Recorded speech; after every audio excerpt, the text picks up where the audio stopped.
में अमेरिका का जो मकसद है वो सारी दुनिया पे अपनी हुकूमत करना है।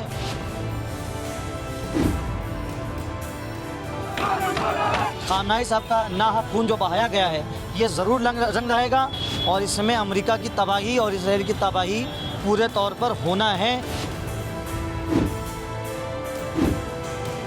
कभी भी मजलूम का खून जब बहता है तो जालिम की हुकूमतें हिल जाती हैं। जो इसराइल है वो अमेरिका ही का पिट्ठू है। अमेरिका ने जिस तरीके से एयर स्ट्राइक करी और उसमें मौत हो गई है, यह समुदाय के लोग उस पर प्रदर्शन कर रहे हैं और कह रहे हैं कि ये बहुत गलत है और ये शहीद बताया जा रहा है।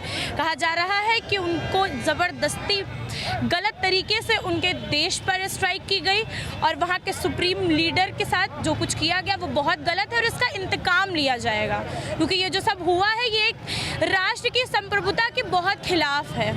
किस तरीके से ये जो हो रहा है, लगातार अमेरिका पहले वेनेजुएला पर अटैक करती है, उसके बाद वहाँ के राष्ट्रपति को ले आती है और ये जो हुआ ये बहुत निंदनीय है। बिस्मिल्लाहिर्रहमानिर्रहीम। असल में अमेरिका का जो मकसद है वो सारी दुनिया पे अपनी हुकूमत करना है और उस हुकूमत को पाने के लिए, सारी दुनिया पे हुकूमत करने के लिए वो जिस हद तक गिर सकता है वो गिर रहा है। उसमें मज़लूमों को मारना है, उसमें बुज़ुर्गों को मारना है, उसको कोई फ़र्क नहीं पड़ता। वो अपनी पॉलिसी चमका रहा है, उसको अपने हथियार बेचने हैं, उसको ईरान का तेल कब्जाना है, वो इसी पॉलिसी पे काम कर रहा है। पिछले 45 साल से, सन 89 से जब से खुमैनी साहब गए हैं, उसका यही टारगेट है कि वो ईरान को तबाह करके अपनी हुकूमत वहाँ पे कायम करे। खामनेई साहब का दम था कि उन्होंने छोटे छोटे बच्चे और वहाँ की हुकूमत को एकजुट करते हुए और मज़लूमों का साथ देते हुए उनके नापाक मंसूबों को हमेशा नाकामयाब किया। टारगेट ये था, उन्होंने जो करना था वो कर लिया, लेकिन खामनेई साहब का नाहक खून जो बहाया गया है ये ज़रूर रंग लाएगा और इसमें अमेरिका की तबाही और इसराइल की तबाही पूरे तौर पर होना है, ये बात पक्का है। इसलिए कि कभी भी मज़लूम का खून जब बहता है तो जालिम की हुकूमतें हिल जाती हैं। मैं यही कहना चाहूँगा, अमेरिका को अपने नाकाम इरादों को अभी भी उसके पास वक्त है, वो सुधर जाए, वरना अंजाम बहुत बुरे होंगे इसके।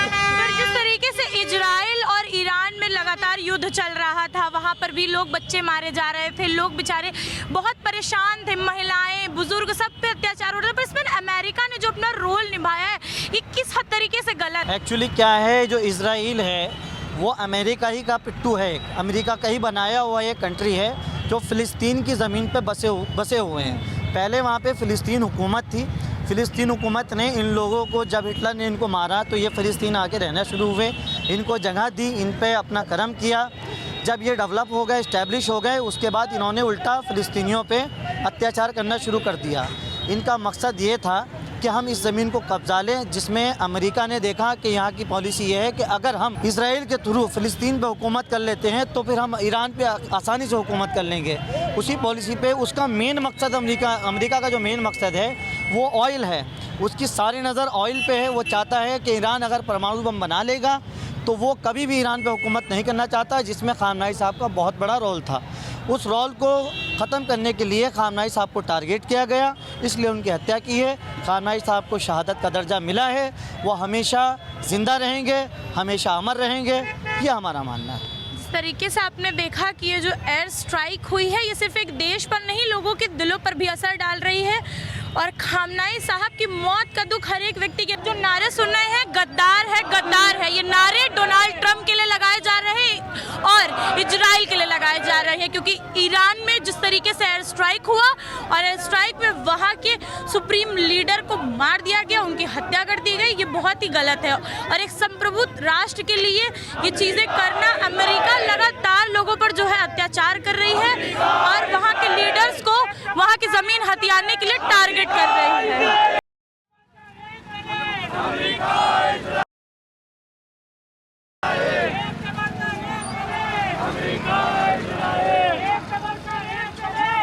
जिस तरीके से ये हो रहा है, यहाँ पर स्ट्राइक हुई और स्ट्राइक होने के बाद में वहाँ के अब्दुल्ला खान को मार दिया गया, उनकी हत्या कर दी गई, ये बहुत ही निंदनीय और लोगों का ये कहना है,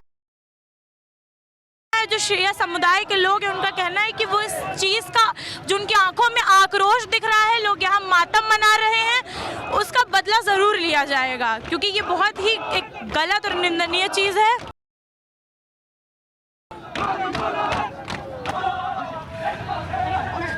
तरीके से आप मेरे पीछे देख रहे हैं कि ये मार्च निकल रहा है और शहीदो अमर रहो, यानी कि जिस तरीके से ईरान पर एयर स्ट्राइक करी गई और वहाँ के सुप्रीम लीडर की हत्या कर दी गई, निंदनीय होने के साथ साथ लोगों की आंखों में और दिलों में वो आक्रोश आप यहाँ पीछे देख सकते हैं।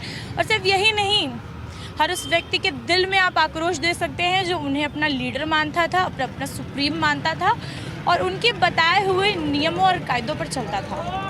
क्योंकि कहा जाता है कि वो एक देश के लीडर नहीं थे, लोगों के लीडर थे। लोग उनकी बातों पर, उनके बताए हुए उनके धर्म की बातों पर लोग चलते थे, लोग अमल करते थे।